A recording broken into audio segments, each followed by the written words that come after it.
Hello, everyone.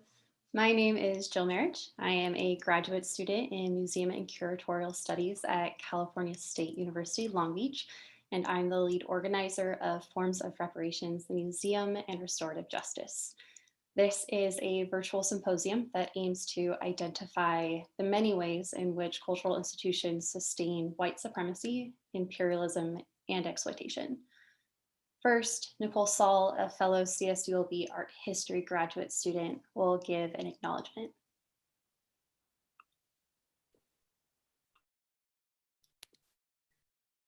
CSULB is located on the sacred site of Pavungna. We acknowledge that we are on the land of the Tongva, Gabrieleño, and the Ahashimen Waneño nations who have lived and continue to live here. We recognize the Tongva Ahashimen nations and their spiritual connection as the first stewards and the traditional caretakers of this land. We thank them for their strength, perseverance, and resistance. Thank you, Nicole. This event was conceptualized by the School of Art Concerned Students of Color and Allies in 2018 and passed to us, making it a collective effort within the School of Art. We would like to acknowledge our advisors, Nizan and Julian Myers-Szupinska, as well as our funding sources, California State University's Long Beach's School of Art, Instructionally Related Activities Grant Allocation, the Associated Students Incorporated, and the Beall Center for Art and Technology at the University of California, Irvine. In this virtual format, we ask that our attendees submit their questions through the Q&A functions on both Zoom webinar and the YouTube live stream platforms. These will be asked on your behalf during the Q&A portion of the session. All presentations are also being recorded and will be made available for later viewing. It is my pleasure to introduce Amy Weng, Nitasha Dhillon, and Amin Husain of Decolonize This Place. Decolonize This Place is an action-oriented movement and decolonial formation based in New York City. The collective consists of over 30 collaborators that seek to resist, unsettle, and reclaim the city. Foundationally, they recognize the interconnected character of traditions of resistance that have often been seen as isolated, such as the Free Palestine movement, Indigenous struggle, Black liberation, global wage workers, and degentrification. They're formed during a residency at the New York nonprofit institution Artist Space, and Decolonize This Place uses cultural institutions as platforms and amplifiers for demands, while not being confined to those institutions. Some of their past demonstrations have included the multi-week protests during the 2019 Whitney Biennial, demanding the ousting of the Whitney Museum's Vice Chair Warren B. Kanders, and a demonstration at the Brooklyn Museum over objects acquired through imperialist conquest. Amy, Amin, and Nitasha, welcome. Thanks for being here. Thank you for having us. And before we begin, thank you, Jill, for putting this together, and all the graduate students. This has been an amazing platform. So thank you for putting this together. I'm going to share my screen for our presentation. And let me I hope there are no, there we go. Technical difficulties as we go. All right, can you guys see it? All right, I'm going to do a present view. Oh, there we go. Okay, so Amin is actually going to get us started, and you can. They see this. No. Okay. All right, so I'm just going to try to really just introduce some concepts, and then Amy and Nitasha will talk about case studies, and by those we mean, to the extent that they're that way, you can think of the Guggenheim actions, you can think of the Whitney Museum actions, and you can think of the Brooklyn Museum actions. But the type of organizing that we do really blends research, aesthetics, organizing, action, debrief, and analysis together. To us, that's the art practice. And in a way, our thinking around art is that art needs to measure up to us, not the other way around. And it needs to be relevant to our lives. and our lives being both as oppressor and oppressed. So for us, art is almost like a verb. I think that the lineage of our journey together for 10 years began with me and Nitasha, is this journey of, kind of learning from our failures. And in the idea of learning from our failures, we started as MTL. And that MTL is just an acronym. It doesn't stand for anything, but the things that we do stand for something. And in the process of doing MTL, we, this is not. Give me 1 second. Here we go. You just press next. Okay, so here's the first concept: the artist as organizer, and then the things that we do, whether it's art, activism, organizing, however you want to think about it, is all really training in the practice of freedom. And then this is the other concept of the art practice that we are putting forward, which is research and theory, action and aesthetics, debriefing and analysis. This entire dialectical process is the art practice. It's this one. Okay. These are some examples of, let's say, things that we've done early on. This was in 2011. So I'm starting there because that's the beginning of the formulation of our thinking. In 2011, their Arab uprisings were happening across the world. And one of the things that we thought about in what could we do in New York? And we thought, well, we can take the front pages of newspapers that are in wide circulation in areas where they're experiencing uprising, reprint them on 11 by 17, take out the ads, annotate them, and print them out and put them in public spaces with a rock on them in this form. The rock, it becomes really important, and I think you can see in the George Floyd moment why. Our cities are designed not to have rocks. Our cities are designed to have large avenues. It's to separate and segregate and to easily control people if people choose to rise up.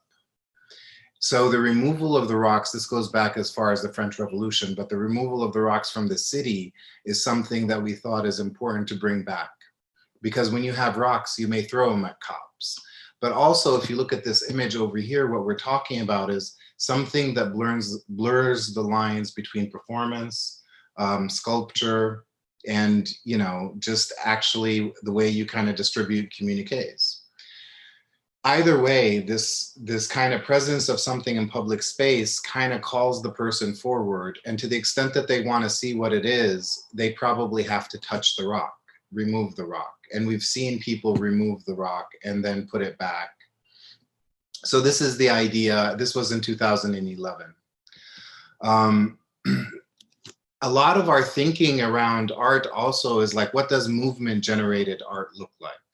What does movement generated theory look like? And it means for knowledges to come from other places than the academy.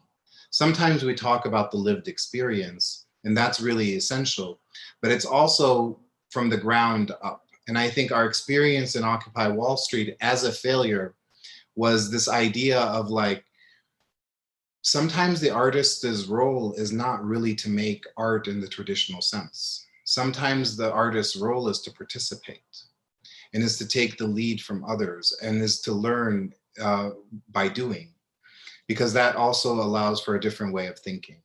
And if you look at these shields, for example, this is done by an art collective, not an alternative, out of Brooklyn. They also did actions against the American Museum of Natural History. If you look at on the left side of your screen, this is the actual flyer, quarter sheet flyer that was distributed the day of Occupy Wall Street, the call to Occupy Wall Street, and it has 8 locations. This was at a time when people were using Facebook and putting out pages for people to come out, and the call went viral. But what we did at the time was create a group of 3 who would make a decision on the day of, out of these 8 locations, so we can outmaneuver the cops and take public space as a way to hold. So, the recognition of surveillance almost takes you back more to analog, but modes of organizing amongst smaller groups of people, it becomes essential. And we see this the necessity of this coming back.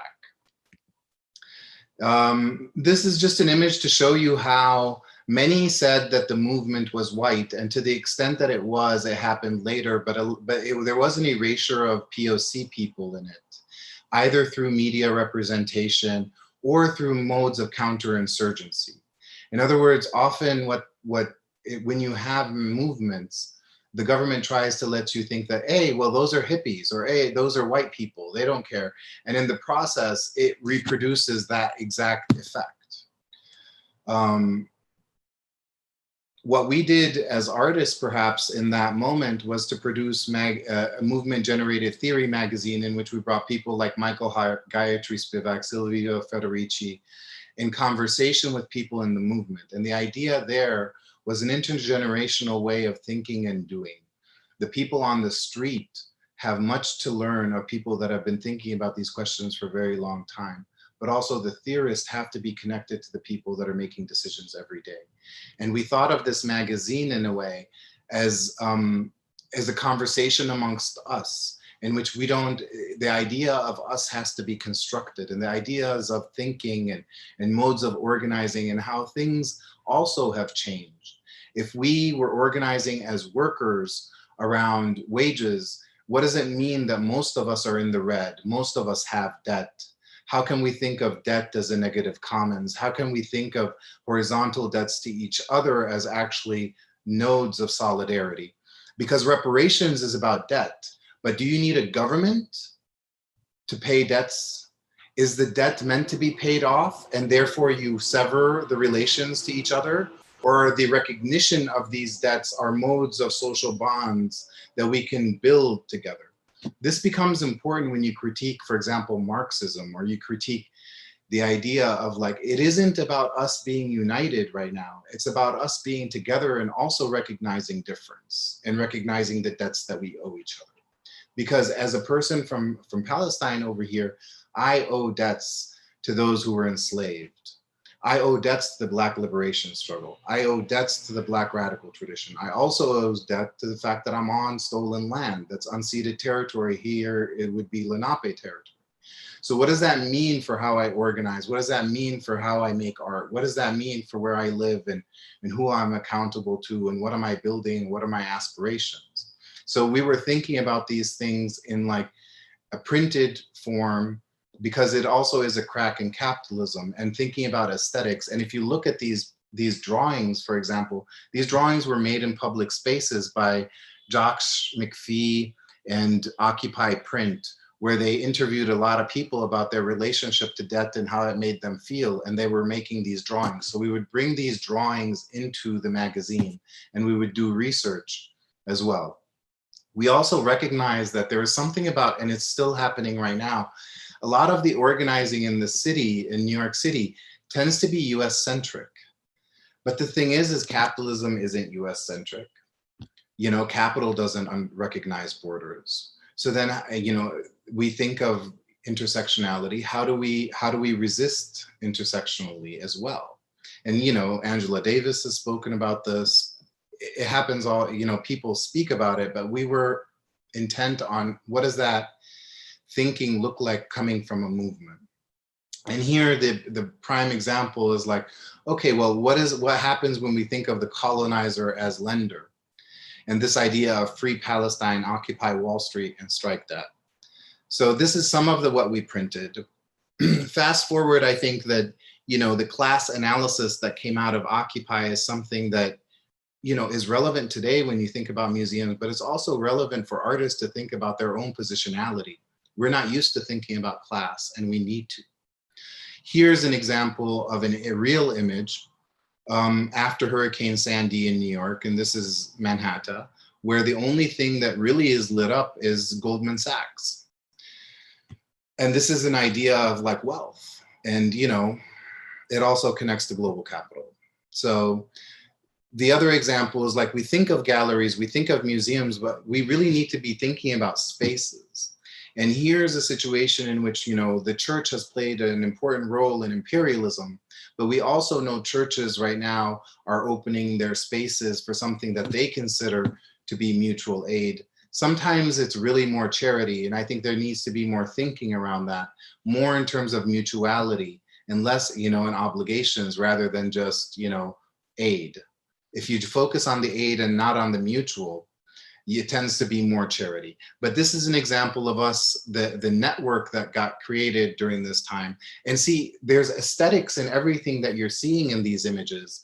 But in fact, the aesthetics emerge from a necessity. The aesthetics emerge from a conversation. The aesthetics emerge from dialogues amongst each other about what is needed.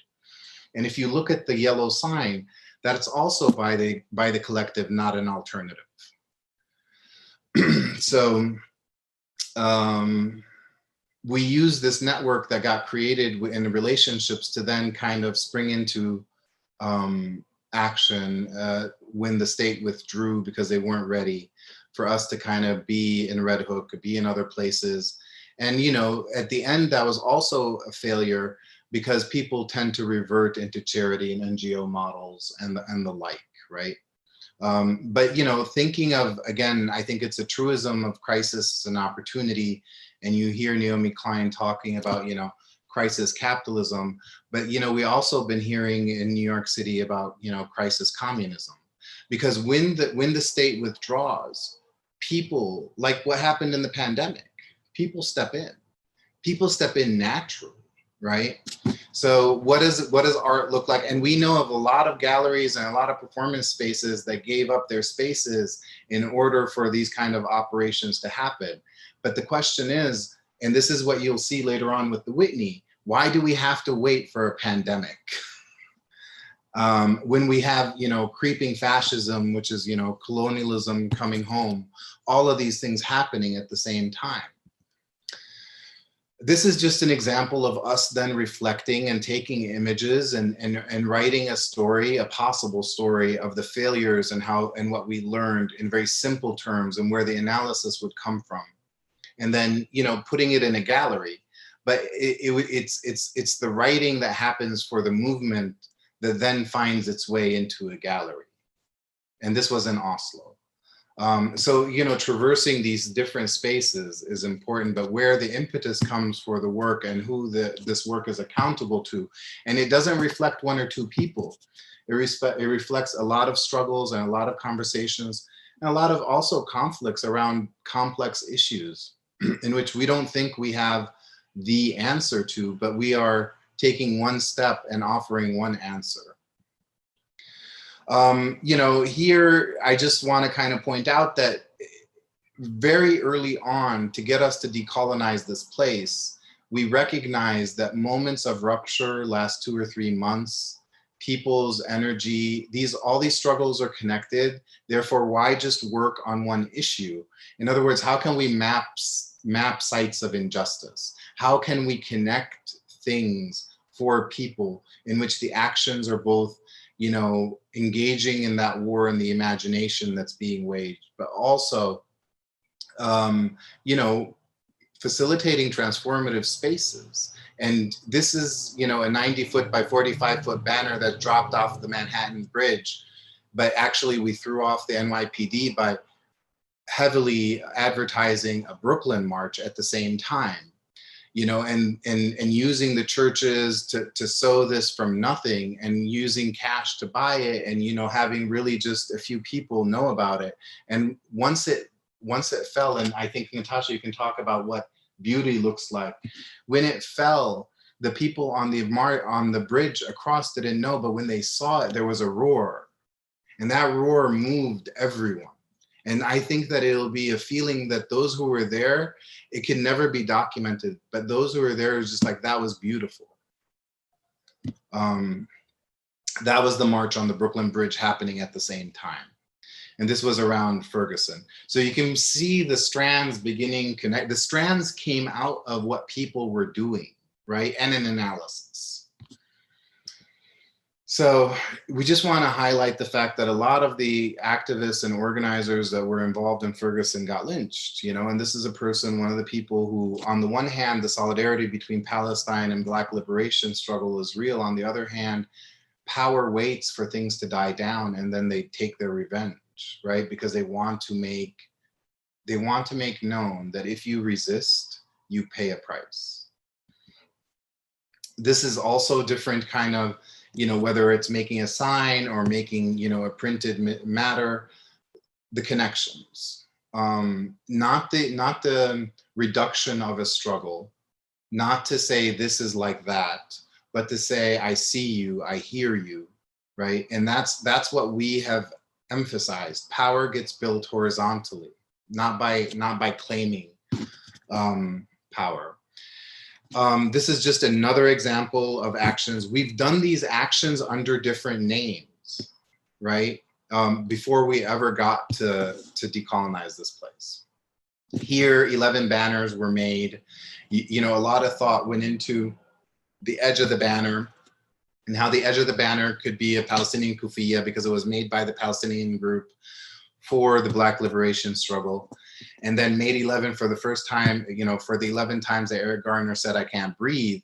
And then the 12th one was when we breathe together, which is something that we heard others say. And that's that banner. And it's important to point out, like, these banners are tactical items. They can shut down bridges, they can organize people, they can communicate something, and they can make people feel powerful. And, they're beautiful in their own right. And then I think I'm ending right here with the last slide. The Palestine work was carried out of a church, right? And I think that, so the same relationships get carried on. And then this was an event that was happening, and that's when Akai Gurley got murdered. And and I think museums and I think galleries should think of doing the same thing, not to be disconnected from what's happening in the world. Sometimes the best open mic is in the street. Sometimes the best thing that you're doing needs to be outside. Sometimes it's the canceling of something, not because it doesn't matter, because it matters more to be together. So I'm going to pick up talking about Gulf and Gulf Labor Coalition, the ultra luxury faction. So before I begin, one of the things that I just wanted to emphasize, in some ways, I think what we're working towards is just learning from our failures, right? And I think the Zapatistas say it best, which is, walking, we ask questions. Not that we have the answer to how to fix this crisis that we all see, constantly around us, but at least we're trying, and we're trying to figure it out from our failures, like, where should we go from here? And so in some ways, I think that from Occupy, one of the things that we learned was, like, why, of course, at the same time, there was a lot of other groups, like, for example, Decolonize, NYC, and a lot of, scholars like Sandy Grande had put out, a lot of calls around why occupy already on stolen land. And I think this is something really important to bring up because, I think our movements have been learning over time. And so, when Palestine and Ferguson were also happening, that was also moments of learning for us and unlearning at the same time. And that was 2014. So, there's always, in this work, there's always this pivot to the city, but also to the museums, but also trying to think about what are cultural institutions, what are cultural institutions to us in relation to the city and where they're situated. Because a lot of times, I think in New York, for example, we're talking about the Guggenheim, which is on the Museum Mile. Eventually, we'll talk about the Whitney, which is, in Chelsea, and then the Brooklyn Museum, and the role that these institutions play in gentrification and all these other things in our city, and what is it for us as artists that we can do.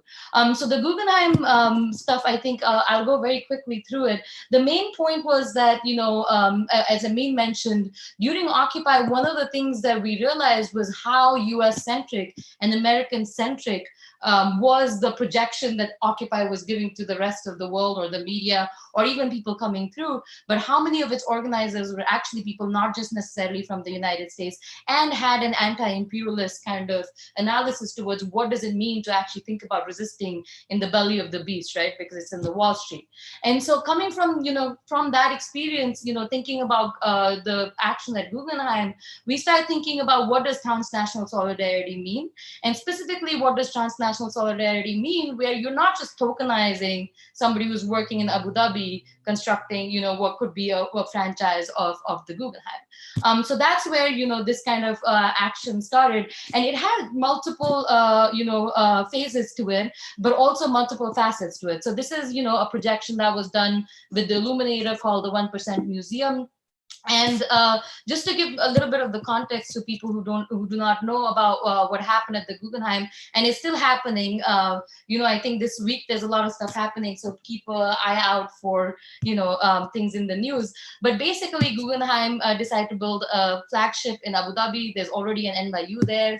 The Louvre Abu Dhabi is already there under the flagship of art history has been Western for a really long time, and this is an opportunity to actually open up to global art history. But on what accords, like who builds our infrastructure, like who builds our museums, right? And it's not very different from who built the infrastructure over here in the United States. So in the case of Abu Dhabi, which is where this museum is going to be, it's on an island called Saadiyat Island, and translated to Island of Happiness. And most of the institutions are constructed by South Asian workers who take a lot of debt, are migrant workers who come into Abu Dhabi already having sold their land because of climate crisis in those parts of the world, and are coming in to build this infrastructure. So when we started doing this organizing, one of the things that we started put together was these three demands from the Guggenheim. One of them was no worker should ever get into debt to build anything. Second was the right to organize, which is basically that workers are already organizing. That's a very important part. I think a lot of times groups like the Human Rights Watch come in and say like, look at those workers, they're we need to save. Whereas we need to actually rethink the way or reorient the way we think about solidarity, because workers are already resisting. They're shutting down work sites. Factories are being shut down. They're organizing on the buses. Just like any given point of time, wherever there's oppression, you organize. And so, how do we actually amplify the struggles while we are here in New York City, while workers are organizing elsewhere? And I think that's really important to mention here, because quite often this particular action goes very much into like the kind of human rights kind of framework. So that's happening in Abu Dhabi. So we as artists over here in New York City start thinking about what are the tactics and strategies that we can use to amplify that struggle. So this is the first image with the illuminator. Then we basically took over the Guggenheim from different aspects from inside it. This was an action that we just basically went and stickered on the wall of the museum. And as you all know, like the insurance museums like really freak out when anything's put on the white wall, right? Because their insurance goes up. The other thing, yeah, and the closeness to the image, and that was something really amazing to watch.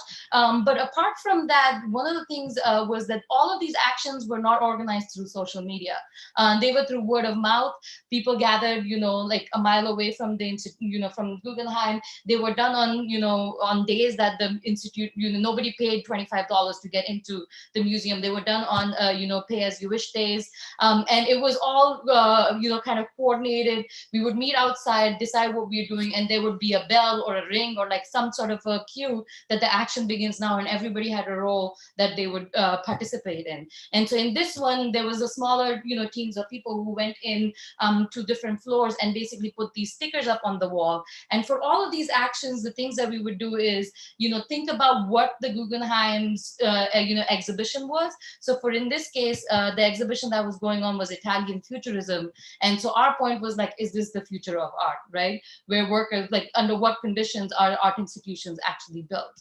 And so apart from doing the work here in New York City, we also went back, to actually speak to the workers who are building the Louvre or who have actually left, Abu Dhabi and Dubai and returned back to, villages in India, talking about what kind of demands, emerge. And I already talked about the three demands that existed. So this is, in Telangana, talking to workers who returned from Abu Dhabi and Dubai. And this is the construction of the Louvre Abu Dhabi. All this to say, I think you start, while we were organizing this, and I think a lot of people only know about us as like people who do these visible actions. Another thing really important is that we actually met with the board of directors and the director, Richard Armstrong, for full 1 year. We had 4 different meetings where we actually had proposals on contracts and doing the research work, all from like bringing in, groups from India, other places, like proposing what could be the alternatives. And once again, in this case, we saw they actually aligned back with the government of Abu Dhabi versus, with Gulf Labor Group. And so these are just images of, of construction that were happening on the Louvre, Abu Dhabi. One of the things really important to understand is like the site is at the center of the city, and all the labor camps, they're like 2 hours away. And so this is the bus, like, going 2 hours away. And like, we've seen all of these images of the camps. So, we basically collected we had a lot of interviews and conversations. We produced a zine from it called Tea Break. And then we brought back that kind of research, which was done on the ground, back into action at the Guggenheim on May Day. And that was like, one of the last actions. This was in 2015. So we started in 2014, full 1 year doing these meetings. This was one of our last actions because at this point it had gotten to a point of like, what is going on? And, it wasn't just at the Guggenheim, New York, when things actually changed. It was when we went to Venice. So in 2015, Venice Biennial, Gulf Labor was invited. We did all the research based on that, and then we shut down the Guggenheim in Venice. And the only reason why they wanted to talk to us during that time was because the U.S. ambassador was coming in for like the American pavilion's like dinner gala, and they couldn't get the food inside the Guggenheim. And so really once again ultra luxury art, ultra low wages, all of those things that we've been talking about, nothing changed. And you're still, Guggenheim is still at the same place. So, I just wanted to share, very concretely some of those things because, organizing around Palestine, around Gulf labor, around, solidarity with Ferguson, around failures of Occupy, that's what brought us to thinking about decolonize this place. And, what does really solidarity mean? And how can we move out of these different issue silos and kind of think about how can we build together?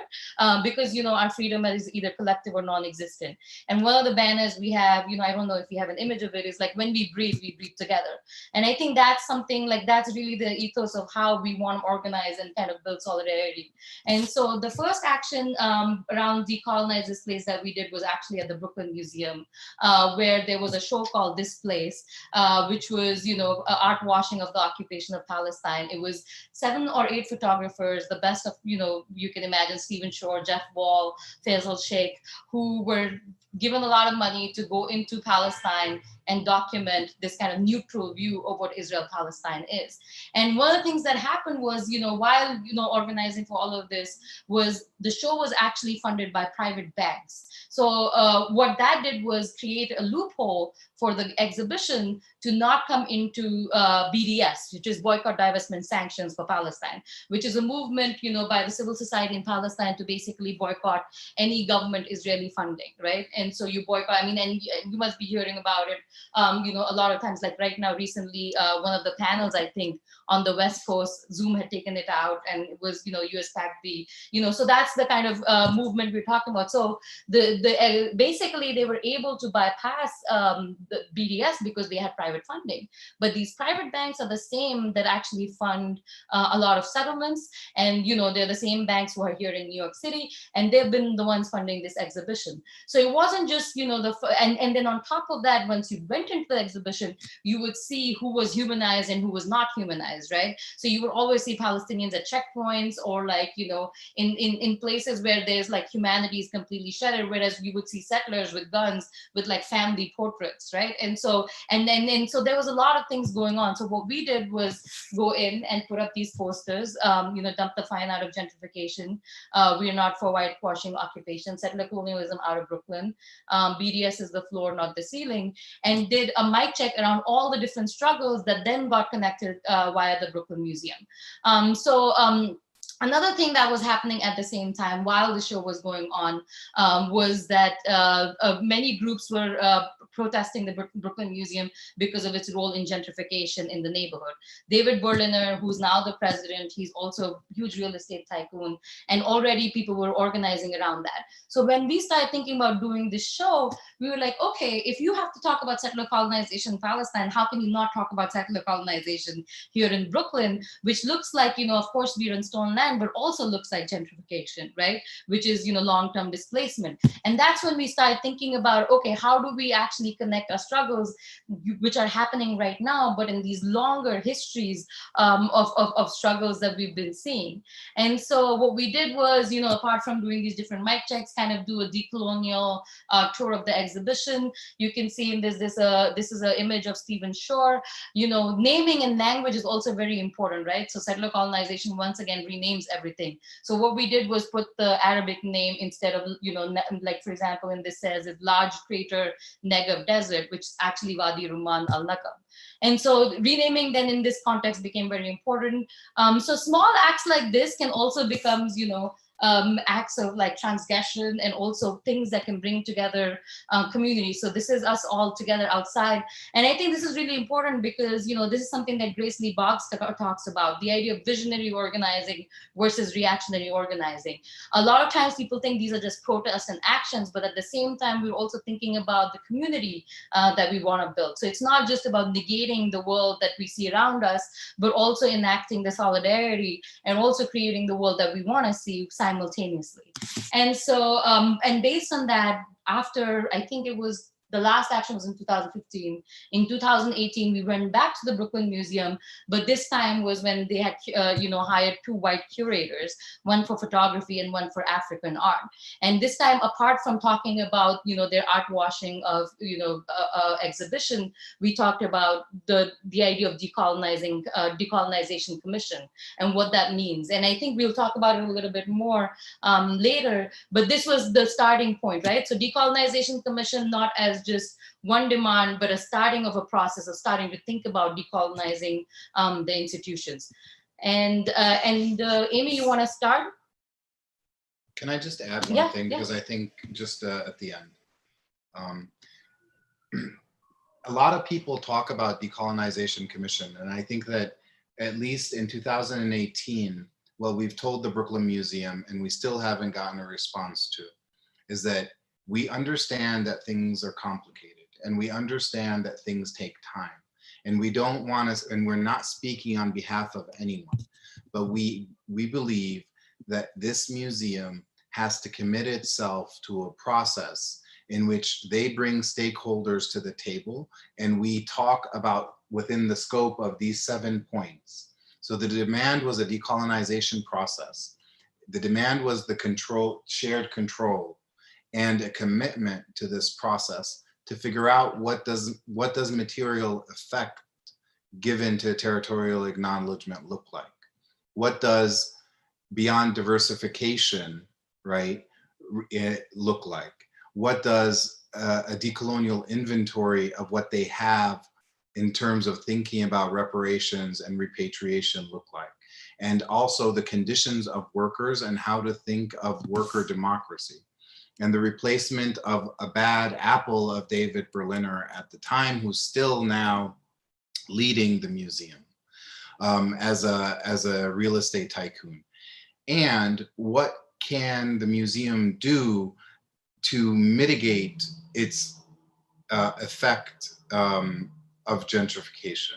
And finally, as people who live in Brooklyn, what kind of commitment does the museum have towards Palestine? So that's just because that's an important theme that we use. Yeah. Amy, all you. Okay, so like in thinking about organizing in New York, because that's where we're based, and after doing the action that Nitasha talked about at the Brooklyn Museum, where it was kind of the first action under Decolonize This Place name, we were thinking like, what does it actually mean to decolonize this place? Because when we talk about decolonization, we know decolonization is not a metaphor.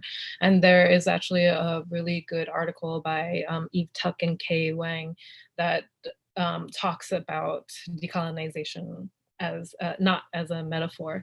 And so this is actually a structure, an image that we created to kind of like understand colonization and then what it means to then organize and build solidarity in this process of decolonization. The next image. And so the fall of 2016, we were offered a 3-month art residency at Artist Space. And so this was kind of when we're seeing that this is an opportunity to actually not take up this residency as like a typical art residency, but like how can we actually use this opportunity for the movement and in building solidarity and building around visionary organizing. And so we began with 5 strands: Indigenous struggle, Black liberation, free Palestine, global wage workers, and degentrification, and actually quickly added a 6th one, dismantling patriarchy, because that is essential. And it was a part of it from the whole time, but we had to actually verbalize it towards the end of our residency there. But these were the beginning strands that we were thinking about in building solidarity and doing visionary organizing that doesn't fall into issue silos. And so this image is the outside of the space where we're thinking about how do we transform spaces. So with the idea of the undercommons, which comes out of Black radical tradition, like Fred Moten, Stefano Harney writes the undercommon. And just so we try to think, how do we completely transform a space and not, and basically take it over and make it new, for us. And so we, at Artist Space, we use it as a movement headquarters, basically, where a lot of things can happen. And this is where we could also play out like acts of solidarity in person with each other. This was located on the border of Tribeca and Chinatown that was being rapidly gentrified by art galleries. And so this is an image of like a production party we were having, making banners that were not only exhibited and displayed, right? We didn't want to follow that traditional form of residency and exhibition, but these banners were hung up on the walls as if it were a library. And whenever actions or in the need of a banner for whatever reason, they were quickly taken off the walls and brought out into the streets for action. This is an image. In the beginning of our time there, we actually collaborated with NYC Stands with Standing Rock, and this was like a solidarity action in Washington Square Park. We helped them create banners, and they were out in the street the next day. And also, like, within the space, it was a place where we could kind of commune together. So whether it was having panels, having dinners, or like concerts or poetry slams, there was a lot of different things happening in the space. Cooking, a little kitchen was kind of set up in the corner where we were able to like have dinners together. We had film screenings and dumpling nights. And this, well, the image before was an image of some of the posters that we created for different events. And this is just, I mean, you could see the scale of people coming into the space. And also, like, a lot of the things, even though we started with those like 6 strands, it expanded beyond the strands, because we also understand that that list is not, it's not only limited to that. And if we're talking about decolonization, it expands from there. This image is of like screen printing that happened in the basement. So there was 2 levels that we were able to use, and the image on the left is like screen printing that was set up kind of day of for posters that were going to go out for an action for around NYC Not for Sale. So while we were building a culture of solidarity within the space, we also had to remember that action is also needed. So like, it's not only us reorienting towards each other while we're building together and something new that we want to see. It was also, we still had to refuse existing structures that existed outside of the space that we were building. And so we had an action that went maybe 10 blocks away from the movement space to Art Is, which is an art organization that kind of continues this branding of Israel by bringing artists and curators to show the Israeli art scene. But we were bringing this message to them saying BDS is the floor, not the ceiling. And this is actually something that we organized after the space. So this is another platform that we were able to create. It was a container that was supposed to support like the dignity strike, which was in solidarity with Palestinian prisoners that were on hunger strike in 2017. And so this was a digital platform where we invited people to submit artworks, poetry in solidarity with the Palestinian prisoners. And this was after our space. But also one I guess, well-known action that came out of Artist Space was the anti-Columbus Day tours that happened at the American Museum of Natural History. And this was also in collaboration with a lot of different groups in New York City, including NYC Stands with Standing Rock and many more.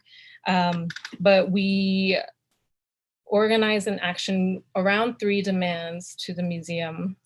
One is remove the statue. There's this very racist, imperialist, patriarchal statue of Teddy Roosevelt on a stallion flanked by like half-naked African and Native American man. And it's the first thing you see when you enter the museum. And so one of the demands was to remove the statue. The second was to rename the day, have the museum be like one of the leading institutions to push the city to rename the day from Columbus Day to Indigenous Peoples Day. And 3 is to respect the ancestors. And that actually kind of points back to the Decolonization Commission, but it's also to really like reimagine and unsettle the museum space itself, because this museum specifically held a lot of like objects and actually bones of Indigenous ancestors. And so there was a demand to respect the ancestors by returning these objects and bones that are still sacred and living for a lot of communities. This is an image of like, so for the tours that we organized, brochures were made. So inside the museum, tours were being given with alternative narratives to the displays that people were seeing, the colonial displays that people were seeing. And this is kind of the centerfold of one of the brochures that we had created. On the outside, you can see this is the image of the statue outside of the museum. On the outside, it was also a space for us to then gather together and reimagine what it's like to be in a shared space with the intersection of all these struggles. And so the first action that we did at the museum, we took like this large 20-foot tarp and covered the statue to set a stage of reimagining what that space could be. The image on the right was from the Monument Removal Brigade. And to be clear, actions around this statue have been going on for decades. And so the work that we were doing here kind of is a continuation and the legacy of like indigenous and like the indigenous movements in the 70s. And so everything we were doing, we were seeing as just a continuation of the struggles and the work that has come before us. Oh, and so in response to the actions that we were doing at the American Museum of Natural History, the museum decided to put up plaques and little displays addressing the statue and some of the dioramas and the installations inside the museum. But they wanted to play, like they didn't want to remove the statue, they didn't want to redo the exhibitions, they just wanted to say, well, these are really messed up and this is the history of it, but we're not going to do anything, but you get a little plaque to get some context. And what we are saying is that that isn't enough at all.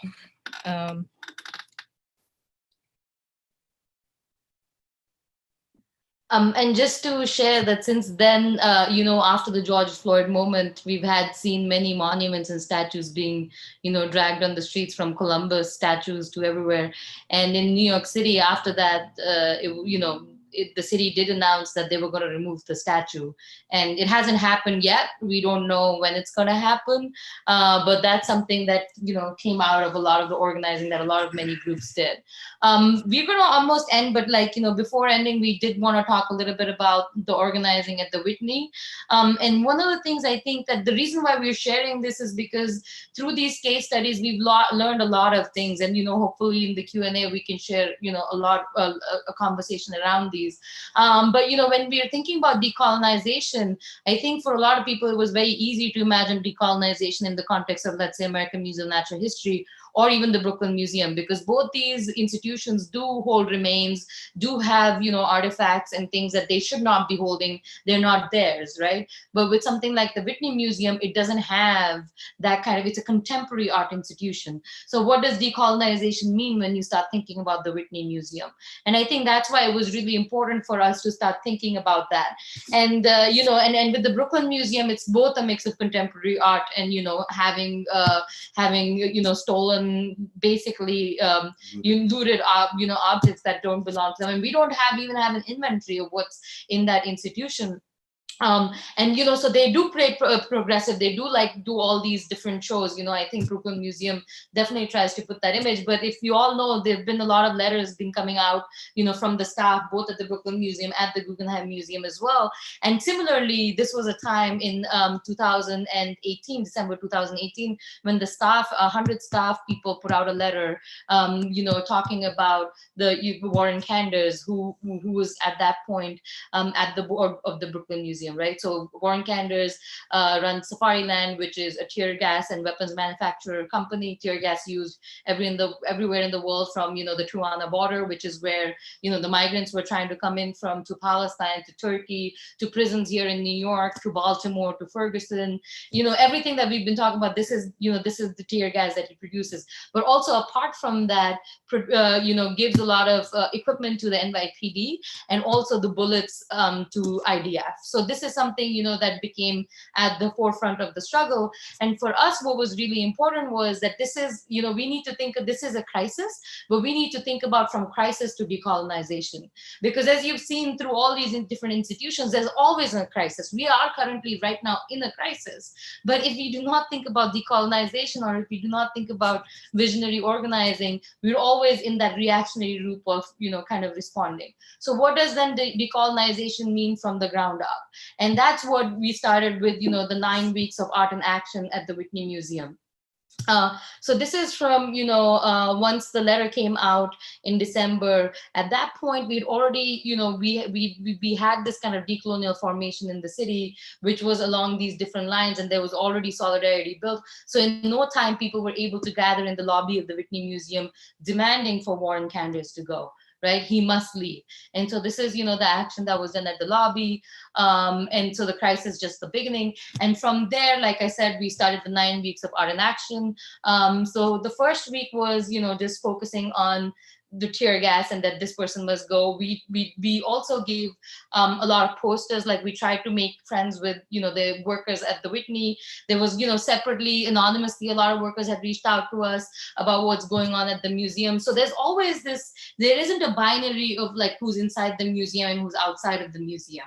And I think that's what I'm also trying to share. And I think we're seeing that more and more now with even, you know, all the organizing that's happening, is that people from inside are also trying to, and have been questioning what institutions look like and how we can change them. So week 2 was just, you know, land, love, and liberation. We sang songs inside the museum, you know, freedom songs. And this is every Friday we would take over the lobby and it would look like completely different. This was, you know, a letter that was signed by over 100, you know, at different points, artists, academics, curators, talking about that we need to start thinking about decolonization of our institutions.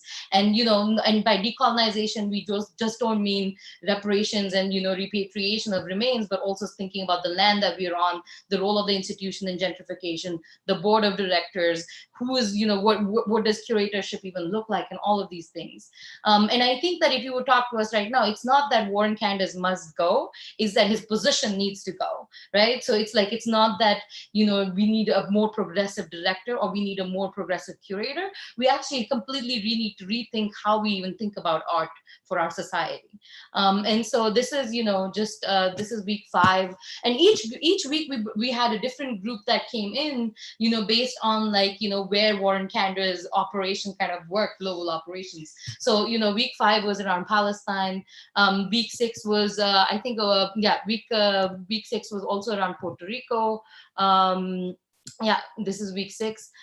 Week 7 was, you know, just thinking about board of trustees, and this was connected to like kind of the student organizing and, you know, kind of taking it outside of the museum to universities then, and the connection between the board of people who are on the board of, you know, the museums here in, universities here like NYU.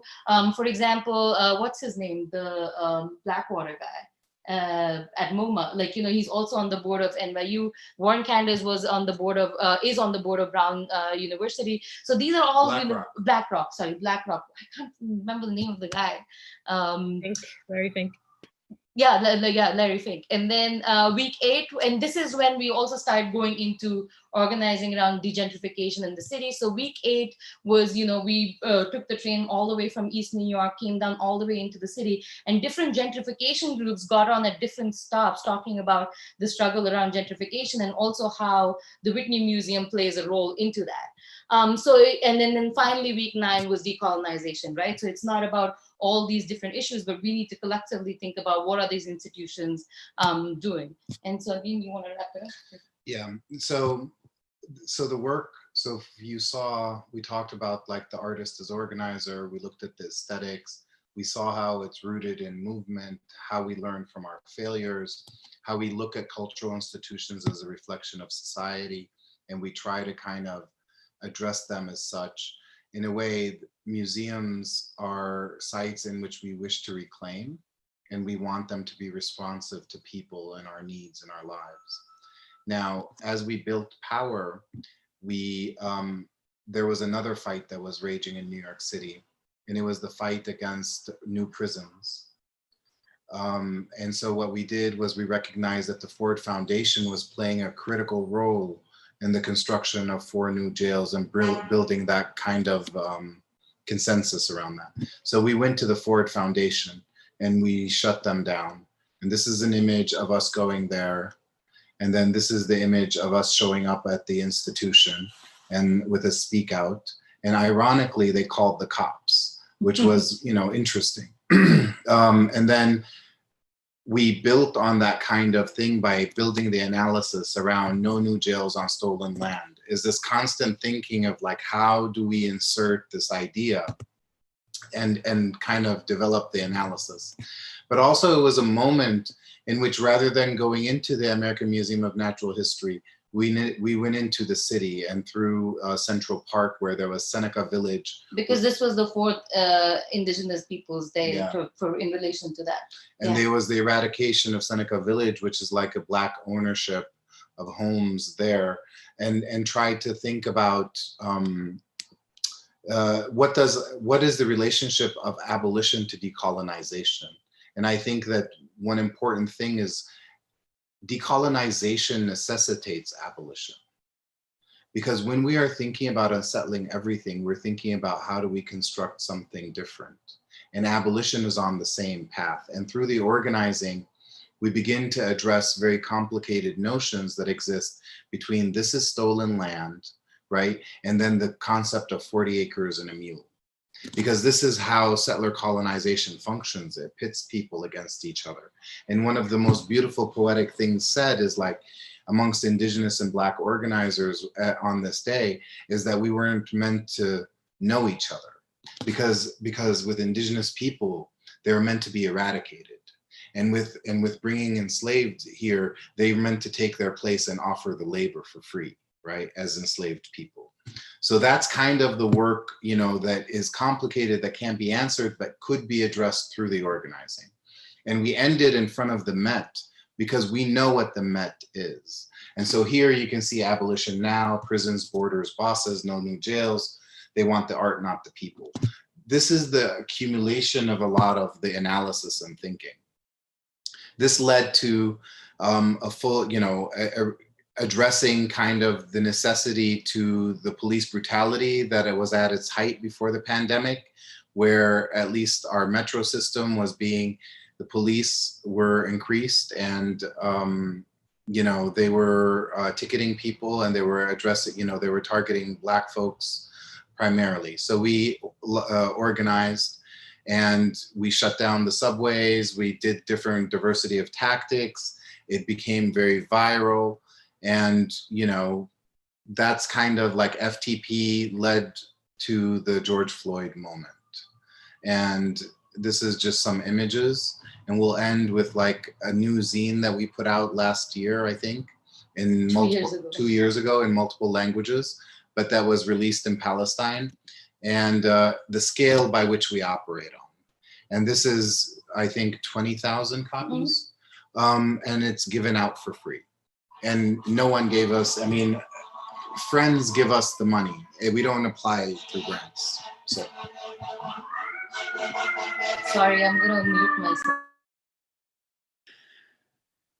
Thank you guys so much. While the fire truck is running past your window, I'd like to remind everybody that unfortunately, due to our university policies, I can't allow you to speak on your own behalf. I see there's someone with their hand raised. If you have a question, please put that into the Q&A box, or on YouTube, please add it to the live chat so I can ask on your behalf. I'm going to jump into the questions so you try to get as much in there as possible. Our first one is, how do you choose your site of intervention? And how did the participants in these interventions come together?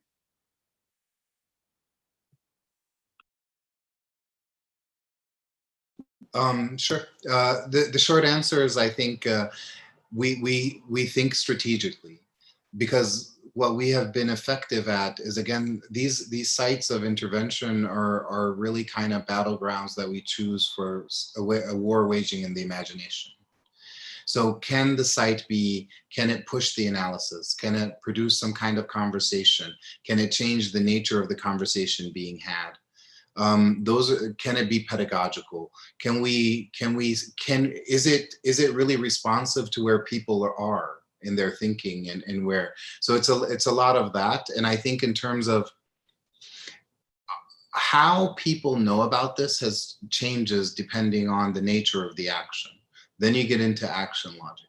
Sometimes you make something really public and you say the museum either shuts down or, you know, we get to do what we want. Either way, it's a win. Sometimes it's word of mouth, because what's most important is for us to get at a certain place at a certain time, and then we can dictate the outcome. Sometimes the actions don't require a lot of people. And sometimes it's really about coming together. So it just really varies. You'll see, like over time, the actions have gotten larger. But I think that it's because we've used social media. Sorry. It's because we use social media, and I think that we're moving now towards not using social media. When talking about failures, you talk about how you've learned from your failures. What do you suggest for new groups, whether they be students or museum professionals, or really anybody? What do you suggest that they don't do? Amy, you want to go for it? And my first, like on the top of my mind, was like, don't just ask for diversity, equity, and inclusion.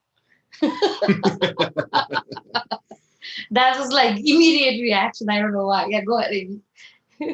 I mean, I feel like it's hard to go into the don't do's, because it depends on what you do. You know, because I feel like it's a good place to start is like, what are you doing? And then it's like, and then how, right? Then it's the questions of how is it then going to be done? It's like, I think about kind of a little bit answering also the first question is just like, our collaborations and a lot of the actions are so important. And we know it's partly because it's like, we know a lot of people are already doing the work, you know, and it's just important to build solidarity with people already doing the work, and to see them and to hear them and to like know that that we're building together. And it's not like, oh, we're doing this or they're doing that. It's just like, how are we actually collectively like moving forward? And asking those questions, the hard questions too. Yeah. And just to add to that, I think one of the things that we often think about is like, who's not in the room, who needs to be in the room. And like, so it's that, you know, our organizing around whatever we're organizing, you know, what we're asking also reflects who's in the organizing groups. So, you know, I think that like, that's how, you know, that's what it, like, you know, going off of what Amy is saying is, I think that's how like how solidarity is built is also relations. These are not just like, you know, demands that we put on paper. These are, you know, these are things that are coming out of building relationships. And the failures also come from like coming out of those relationships and building those relationships. And I think right now for us, we are yet again at another moment of failure and trying to figure out where are we going to go from here, because a lot of our movements have failed around, you know, gender violence and a lot of other things, and counterinsurgency, and, you know, figuring out a lot of things. And I think that once again, we're at that place, but I think it's very relation based, and that's really important. And if I can just add, I think that, you know, not so much as certain things that you shouldn't do, but more of like, there are certain things in which conversations never take off because of how we are trained to think, right? So it's either or versus holding space to hear people out more and say, oh, well, if I can just not say either or and not believe in the binary, but think of and, because it's the process of us getting to understand the condition that we're trying to address. That leads to a lot of different possibilities.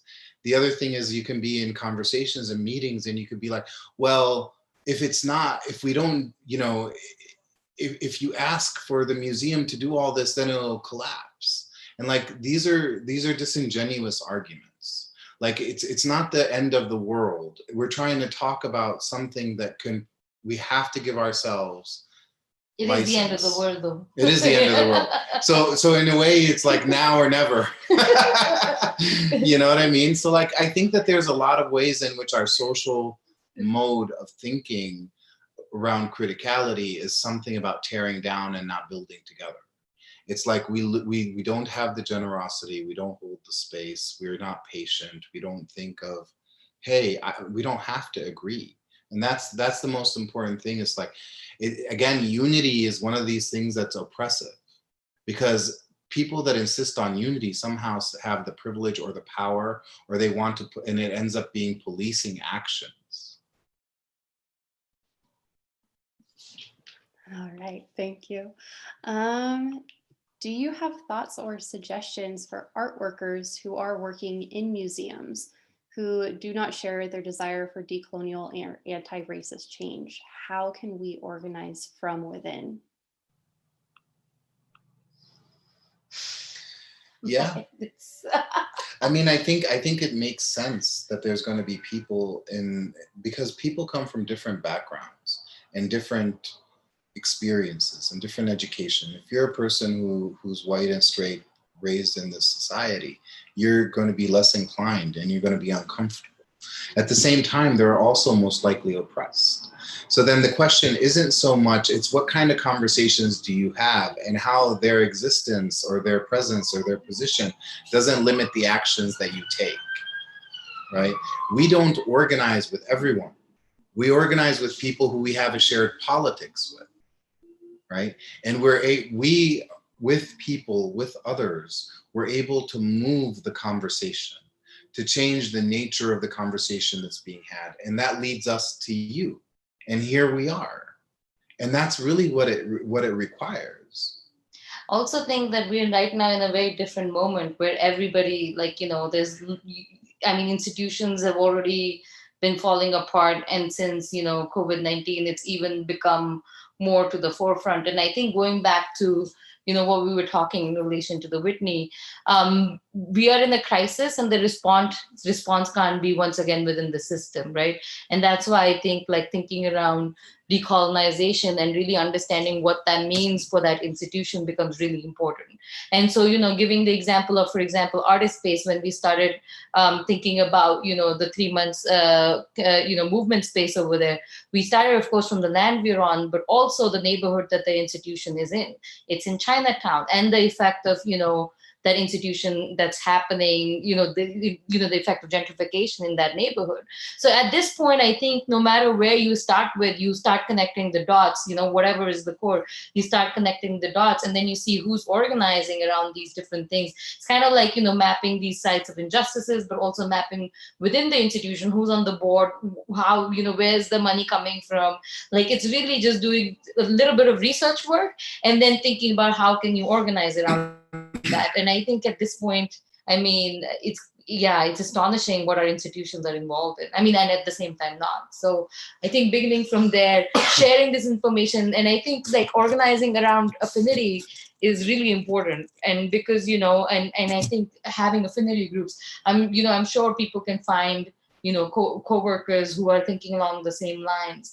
And there's a lot of publications also now are thinking about how for example, one of the things that I've realized working with museum workers is a lot of people often don't want to be known, right? So a lot of anonymous organizing is also going on, which I think is very strong. And in fact, some of the strongest organizing happens from the art workers themselves than even people who are outside of it. And so I would just say that if people are working within institutions, there's a lot of ways to change, of course, both on a small way, but also maybe, leaking some of the information and sharing it with people who can do stuff from the outside. A lot of the stuff, we work both inside and outside. We're not out of the art system. We are artists. We are art workers as well, right? And so a lot of the ways we've organized is actually having these connections with people both inside and outside. So it's not that much of a binary.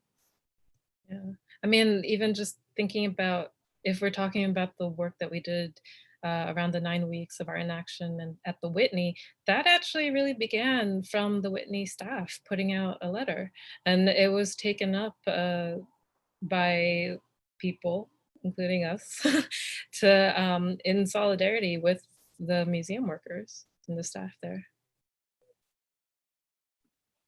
Thank you. You talked about taking one step at a time and taking the first step to reach an end goal. And it sounds like one of the end goals in the capacity of your work as it relates to museums is reclaiming the museum. If that's a long-term goal, one, is it possible? And what do you think about dismantling museums altogether? Yeah. I think, honestly, like, I think decolonization isn't about an end goal. Neither is freedom or justice. There is no end goal. It's a journey, and it's a path, and it requires work, and it's in the present, and it's constant, and it's intergenerational, and it involves ancestors. So that's one thing. I think the second thing is like, when we look at the Whitney and we look at the Brooklyn Museum, what we're seeing are institutions in which they're propping up the status quo. There are institutions which, in the name of art and progressiveness, they are hurting a lot of communities. And for us, it's not so much whether the museum exists or not. It's whether which side is the museum on, right? I think we know what universities are. We know what kind of settler colonial knowledge they produce in general. And I'm a professor at NYU. Like, it's not like, right? And so is Fred Moen, who talks about the undercommons. Like, none of us are outside of it, but we also have been given the knowledge which produces a responsibility. And the question is, what do we do? So museums are similar. It's not like we don't like art. It's not like we don't like beauty. It's not like we don't like to commune together.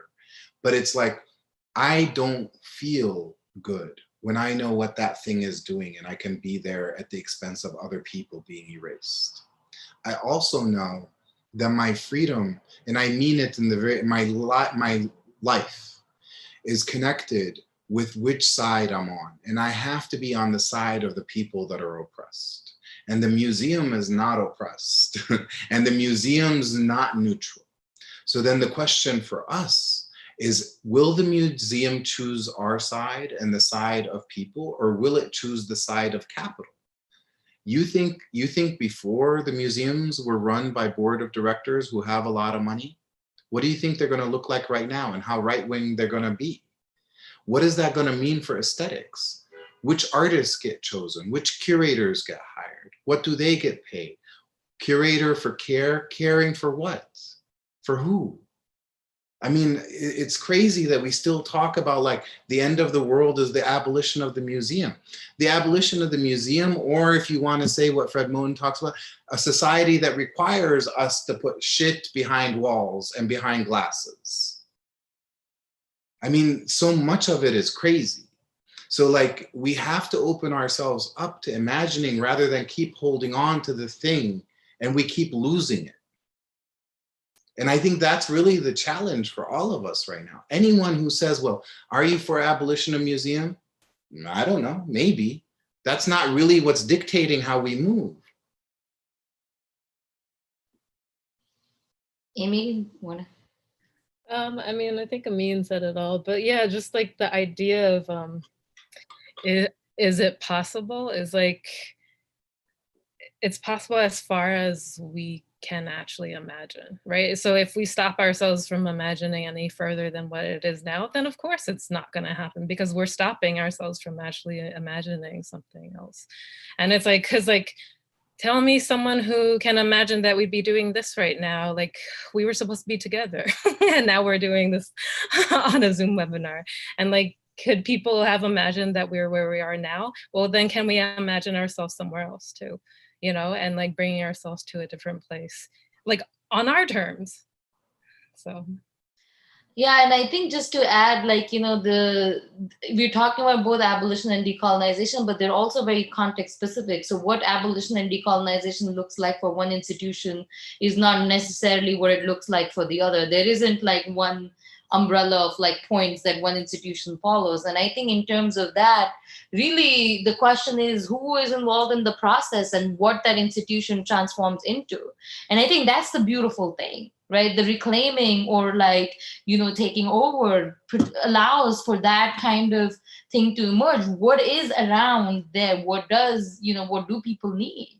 And how does that institution, and it's not just about not just like this charity mutual aid kind of a model, which is what we saw with a lot of, with COVID-19, that a lot of institutions did open up, but really thinking about, archives is a huge point in institutions, but archives are also colonial, right? Museums, I mean, they're colonial to begin with. And so how do we think about classification of these things? How do we think about our history? How do we think about our memory? All of these things then open up around like what do institutions mean to us? And I think that, once you start thinking about what kind of archives does the institution hold, what kind of, remains are there, or even in terms of contemporary art, what kind of art is it trying to show? As Amin mentioned, like, with what we're going to end up seeing is more and more right-wing money coming into art institutions. So reclaiming, I think it looks very context specific as well. And that's why it's really important to constantly push and push for decolonization and abolition, because it can really open up the space for what we want. And if I can add, because I think this is the heart of what we're talking about. Like, if I'm an artist, that is making images, I'm a photography artist and I get curated in, let's say, the Whitney Biennial, and all my images are about like, the violence of white supremacy, the violence of capitalism. And then, but I know who's on the board, and I know who's going to buy my photographs, and I know what capitalist system is propping up. I don't want to be that artist that's forced into that position. Like, it's not good for anyone. It's not good for my art. It's not good for my image. It's not good for my mental health, like on that level. And I think the other thing about, at the end of the day, when we think about these museums and what they're doing, we have to think about how they're serving us. And you can look at what we did at the Whitney, 9 weeks of action. No one was getting paid. We transformed the museum. Hundreds of people came, right? What public? Here's the public. They never went to a museum. They went to this. Why? Because it was speaking to their needs. It was speaking to their desires. It was speaking to their wants. So then the question that museums need to reckon with is, who really is their public? And is the question of the public separate from how they actually pursue funding? Is it some mega exhibition? So we put up, a Prince show, and then for the rest, we just like, oh, well, we'll get some Latinx, queer, trans artists, and like, okay, there, we did it for the movement. Like, come on. This kind of leads into, I'm going to consolidate a couple questions that are somewhat similar, also based on time, that might push us further into this. We have questions coming in about the collective's process of creating demands, what you take with you in these interventions, like how you actually come up with those.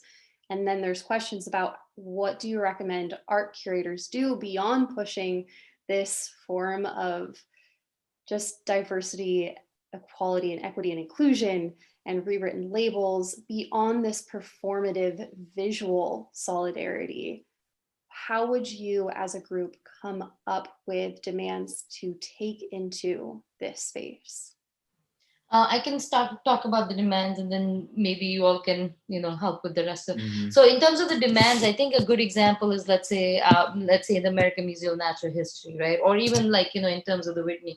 I think what's really important is that, when you start framing it, the idea of impossible demands, impossible as it means to the institution, right? So for example, with the American Museum of Natural History, we had 3 demands. One was removing the statue, renaming the day, and respecting the ancestors. So removing the statue is very simple. It's about to happen. Remove this racist as statue, we don't need it. Renaming the day, I mean, you guys are in California, it's already happened. This is New York, New York hasn't even moved towards that.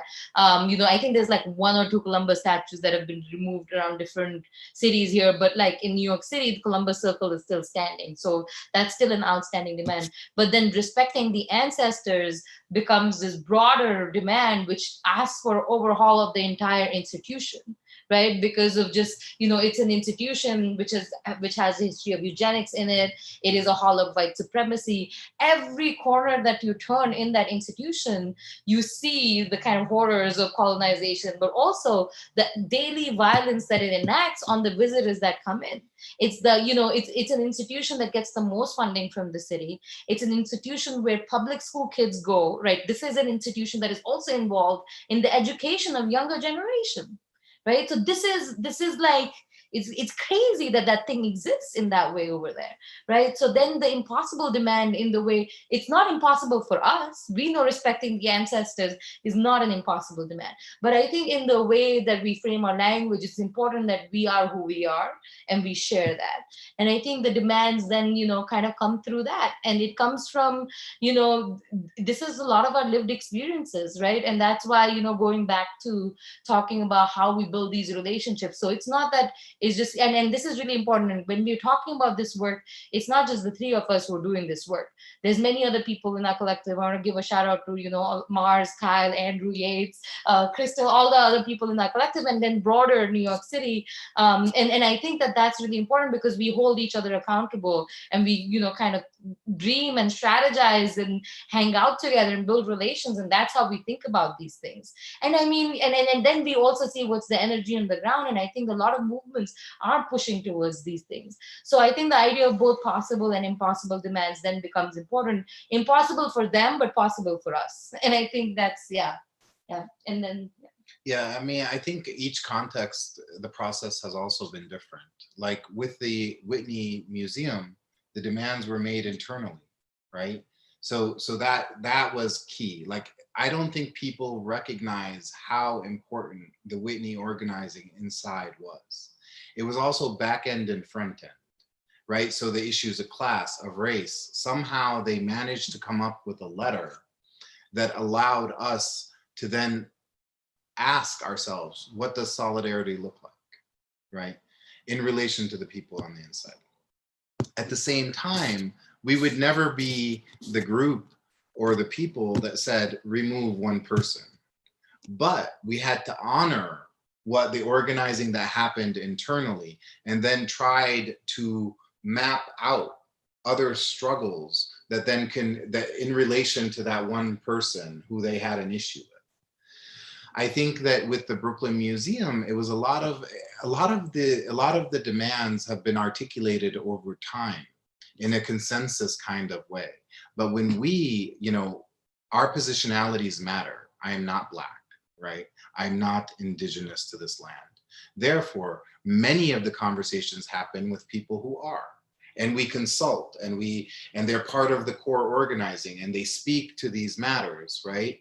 And so and that's what I think you were talking about in terms, who's in the room, who's not in the room, who needs to be in the room, who do we need to go to talk about? Because at the end of the day, we don't want to reenact violence of speaking on behalf of others. We don't believe in it. And we don't think that one person can speak on behalf of a group no matter who they are. Amy? I mean, I think you covered a lot of it, but also it's like the demands, right? Like the demands that we end up coming up with are not just exclusive, like it's not limited to just what we put out. I mean, they can be like beginning points that then expand, just like the strands that we began when we began Decolonize this place. It continues to grow and expand from there. It's not the end, right? Just like there is no end outcome. It's like there is a process and it will continue and it continues to grow. The demands change and grow from the work. Yeah. And the question around diversity and inclusion, I don't know if I'm going to answer it right, but I think one thing really important to understand, and Amy mentioned decolonization is not a metaphor earlier. I know it's like a very famous text at this point, but I want to like mention it again, because in that text, they talk about the difference between decolonization and social justice, and I think now that specifically with art institutions and in general with the art field, decolonization has also become a fashionable term, right? Where and then it gets meddled into like kind of diluted with diversity, equity, and inclusion. And I think what's really important to understand is these two are completely separate projects. Diversity, equity, and inclusion is still a settler model. It's an inclusion into a settler model, into a settler structure of doing things and running institutions. Whereas decolonization and abolition do not come from those experiences and histories and lived realities. And so they're coming from a completely different place of understanding what structures do we need, because a settler structure hasn't helped any one of us, right, in this case. And so I think there's a difference between that. So in terms of, thinking about demands and all of that, I think once again, it was mentioned earlier, there isn't an end goal for decolonization or an abolition. We can't say this institution has now been decolonized. There's no plank that we can go and put, right? Like the American Museum of Natural History, because, and so it is a process. And really what we're asking about, and even with these demands, the demand is, are you willing to be on this process? It's really a yes. It's like, are you willing to be on this process to be able to lead this process together of what decolonization means for that particular place? Because there are resources, because we need these places, because places are shutting down. How close, yeah, let's not even talk about the elections and all of that, but like at the same time, we're very close to most of the spaces shutting down on people who need it the most. So what can these institutions do? And reject that settler colonization, right? Reject that system. And so that's why I think the conversation around diversity and inclusion are more a distraction than actual solutions for the crisis that we are in. Can I add something? I think an example that comes to mind from our experience was, the director and the curator and the assistant curator at Artist Space. Like they took huge risks. And I think it was an anomaly that we were even given this opportunity, but what was important about it is they gave us the entire space.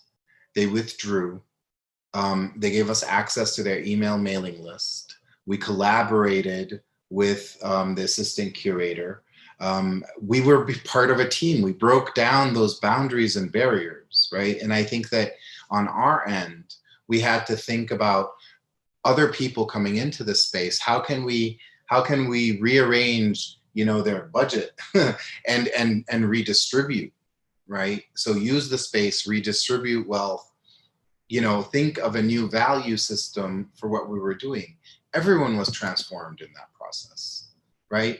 And I think that there's certain risks that curators need to take. Of course, it's a job. And of course, we have livelihoods and responsibilities. Within your comfort zone, what can you push? And how can you push beyond your comfort zone and create possibilities and opportunities, but not to fall into the trap of like, I want to do something about Palestine, great, I have a Palestinian. Because we're at a moment right now in which, if as a Palestinian, I can tell you, leaving aside the occupation of Palestine by Israel, the people that are harming me the most are the people that are speaking in my name, representing me. Right? So we have to find ways in which our spaces are kind of building a different politics. And ultimately, all our demands aren't about demands. They're about a sharing of power and control. And this is why the museums are not willing to do it. They don't want to share control and power. And that's really what's at stake. So then the curator needs to ask themselves, not diversity inclusion, because that doesn't change the dynamic of control and power. How can we get at the back end and the front end? And how can you be an accomplice to this within the language of art? Thank you all so much for generously giving us your time today. We appreciate the work that you do and give it tremendous respect. And it's been a huge pleasure to have you here with us. in a virtual realm nonetheless. Well, thank you so much for organizing and for the students. Yeah. Thank you. Yes, Thank thank you. you. For all of our attendees, thank you for being here. If you would like to learn more about the work that Decolonize This Place does, there's a recent series of episodes released through Hyperallergics podcast with both Nitasha and Amin, talking about their work on decolonizing the art world. This is our third session in a series of lectures and panels that will be taking place over the next 2 weeks. On Wednesday, we're joined by Alma Ruiz for a keynote presentation on the potential of Los Angeles art museums. For the full schedule, if you need to register or various other information about what we're doing within this project, please visit our website. It's www.wedemandreparations.com and or reach out to the organizers directly via the email. Thank you, everyone.